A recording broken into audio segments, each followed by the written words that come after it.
Il 17 giugno del 2014 Francesca Caredu, zia Chischedda, all'età di 99 anni ha coronato un sogno, quello di conseguire la licenza media, un obiettivo che aveva dovuto abbandonare quando era bambina e poi tralasciato nel corso della vita per allevare una bella famiglia di 7 figli. Ma quel giorno aveva espresso un altro desiderio, raggiungere la veneranda età del secolo di vita, un traguardo che zia Chischedda ha tagliato oggi e che ha voluto festeggiare attorniata dai figli, dai nipoti, dai pronipoti e dagli amici.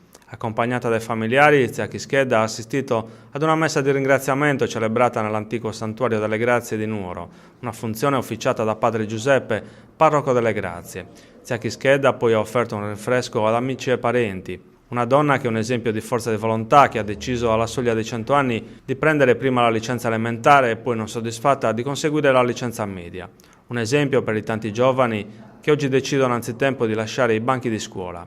Zia Chischedda, nuorese, nata il 16 gennaio del 1915, aveva voluto completare il ciclo di studi obbligatori che aveva dovuto lasciare quando frequentava la terza elementare e aveva come insegnante la maestra Mariangela Maccioni.